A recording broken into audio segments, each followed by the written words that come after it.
നിങ്ങളുടെ ഇഷ്ട പരമ്പരകൾ എക്സ്ക്ലൂസീവായി സൺ നെക്സ്റ്റ് ആപ്പിലൂടെ തികച്ചും ഫ്രീ ആയി ഇപ്പോഴേ ആപ്പ് ഡൗൺലോഡ് ചെയ്യൂ. കേട്ടല്ല, ഇനി നീ കാര്യം പറഞ്ഞാ മതി. പറയാം.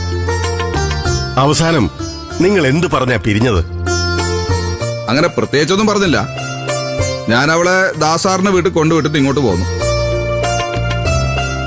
നിങ്ങൾ വിചാരിക്കുന്നത് പോലെ ചീരു അങ്ങനെ പെട്ടെന്ന് എന്റെ കൂടെ ഇറങ്ങി വരുമൊന്നുമില്ല.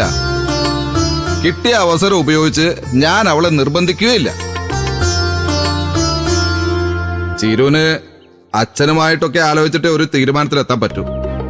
ആ കുടുംബത്തിലാണെങ്കിലും മൊത്തം പ്രശ്ന. ദയയുടെയും അനുപമയുടെയും കാര്യങ്ങളൊക്കെ ഞാനിവിടെ പറഞ്ഞിരുന്നില്ലേ. പുതിയൊരു പ്രശ്നം കൂടി ഇപ്പൊ പൊങ്ങി വന്നിട്ടുണ്ട്. അതെന്ത് പ്രശ്നമാണ് അതിനെ? ചീരു എന്നോട് പേഴ്സണലായിട്ട് പറഞ്ഞതാ. അച്ഛൻ പോലും അറിഞ്ഞിട്ടില്ല.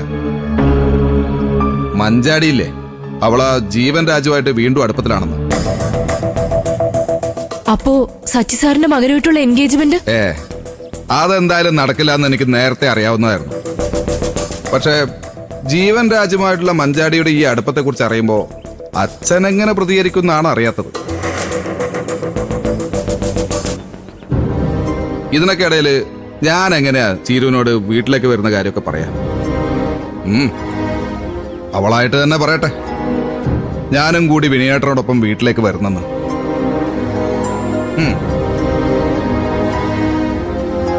അപ്പോ ഞാൻ അവളെ വിളിച്ചോണ്ട് വരാം. പോരെ?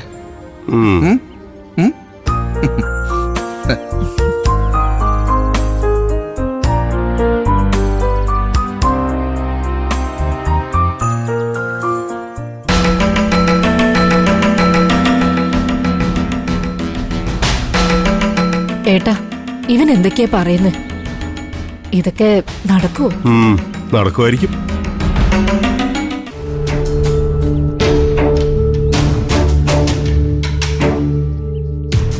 അല്ല ആന്റി ഇതിനിങ്ങനെ ടെൻഷൻ ആവുന്നേ എന്തിനാ? അനന്തൻ മാഷ് ആ വീടിന് അഡ്വാൻസ് കൊടുത്തതല്ലേ ഉള്ളൂ, അത് വാങ്ങിയിട്ടൊന്നും ഇല്ലല്ലോ. അഡ്വാൻസ് കൊടുത്താ പിന്നെ വാങ്ങിക്കാതിരിക്കൂ ഹർഷേ? ആ ഹൗസ് ഓണർ ഞങ്ങളുടെ മുന്നിൽ വെച്ച് തന്നെ വീടിന്റെ ചാവി അനുപമയ്ക്ക് തിരിച്ചു കൊടുത്തപ്പോ ഞാനും ഇന്ദ്രനും ഇല്ലാതായി പോയില്ലേ? ഇത്രയും വലിയൊരു തിരിച്ചടി ഞങ്ങളുടെ ജീവിതത്തിൽ ഇനി ഉണ്ടാവില്ല ഹർഷേ. ആന്റി, എനിക്കെന്തോ ഇത് മൊത്തത്തിലൊരു ഡ്രാമയായിട്ടാ തോന്നുന്നേ. ആ വിജയനെ അയാൾക്ക് ഇതിലെന്തോ കളിയുണ്ടാവണം. അതെ, ഇന്ദ്രന്റെ കയ്യിൽ നിന്ന് വീട് തിരിച്ചു വാങ്ങിയിട്ട് അയാൾ അത് അനുപമയ്ക്ക് റെന്റിന് കൊടുത്തതാണെങ്കിലോ?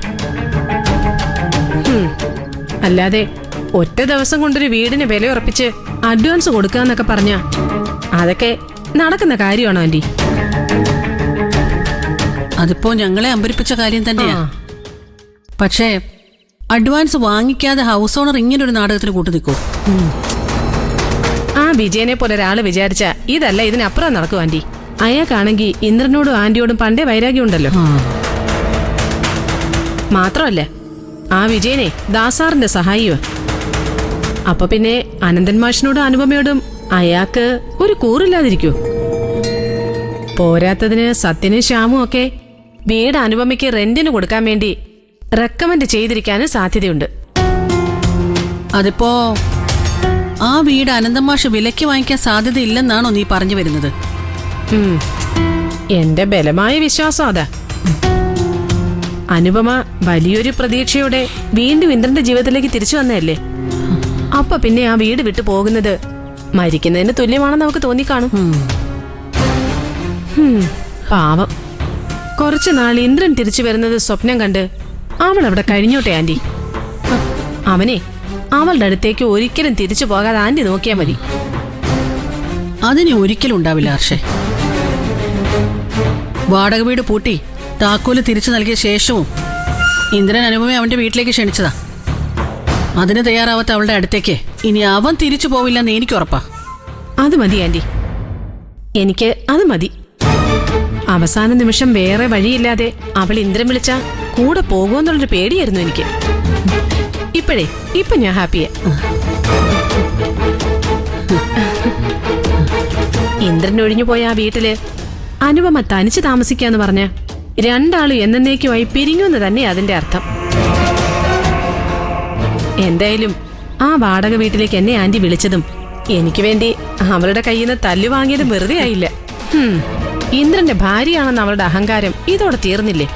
നമ്മുടെ രണ്ടുപേരുടെ മുഖത്താണ് അനുപമ അടിച്ചതെങ്കിൽ അവളുടെ ഹൃദയമാണ് നമ്മൾ അടിച്ചു കലക്കിയത്. തകർന്നത് അവളുടെയും അവളുടെ മകന്റെയും ജീവിതമാണ്.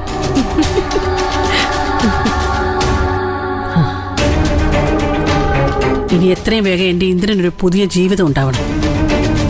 അത് കണ്ട് അവള് കണ്ണുനീരൊഴുക്കണം. അത് കണ്ട് എന്റെ മനസ്സൊന്ന് തണുക്കൂ. ഇനി എന്റെ പ്രാർത്ഥനയും പ്രയത്നവും അതിനു വേണ്ടിയിട്ടായിരിക്കും. ഇത്രയും ആന്റി സാധിച്ചെടുത്തില്ലേ? ഇനി ആന്റി ആഗ്രഹിക്കുന്ന പോലൊരു ജീവിതം തന്നെ ഇന്ദ്രൻ ജീവിക്കുന്നത് കൂടി ആന്റിക്ക് താമസിയാതെ കാണാൻ പറ്റും. നീ പറഞ്ഞതൊക്കെ ഇതുവരെ ഫലിച്ചിട്ടുണ്ട്.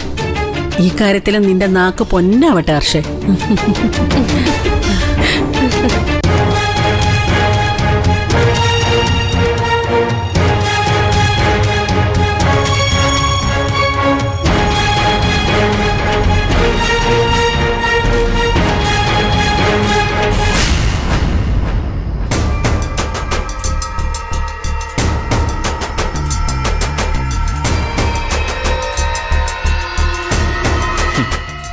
ചട്ടനെ പൊട്ടൻ ചതിച്ചാ പൊട്ടനെ ദൈവം ചതിക്കുന്നൊരു ചൊല്ലുണ്ട്. ഇപ്പൊ അമ്മയ്ക്ക് അതിന്റെ അർത്ഥം മനസ്സിലായി കാണുമല്ലോ അല്ലേ? ഓ, എന്നെ ഒരു ദൈവവും ചതിക്കില്ലടാ. ഇതേ ആ വിജയനെ കൂട്ടുപിടിച്ചിട്ടുള്ള അവളുടെ നാടക. ചിലപ്പോ നീയും നിന്റെ അനിയത്തി അനുപമയ്ക്ക് കൂട്ടുനിന്നതാകാനും മതി.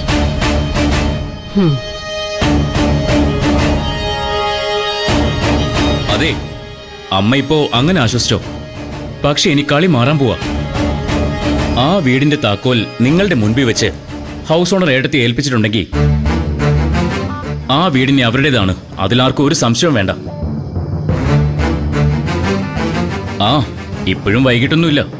തെറ്റിത്തിരുത്തി പ്രായശ്ചിത്തം ചെയ്യാൻ തയ്യാറാണെങ്കിൽ ഏട്ടൻ ഒരു അവസരം കൂടി ഏട്ടത്തി കൊടുക്കും.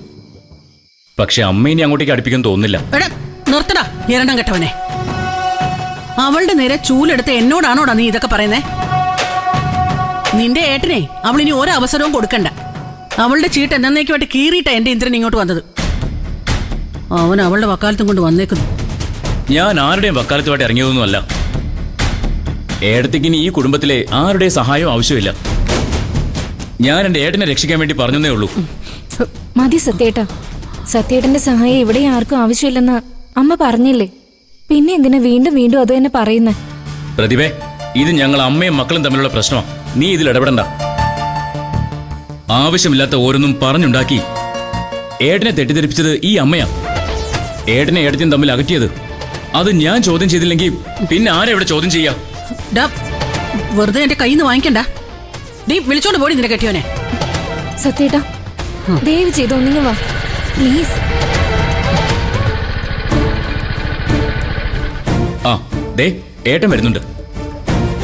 എനിക്ക് പറയാനുള്ളത് ഏട്ടനോട് കൂടി പറഞ്ഞിട്ട് ഞാൻ വരാം. എങ്കിലേ ഇന്നിവിടെ ഒരു അടി നടക്കും.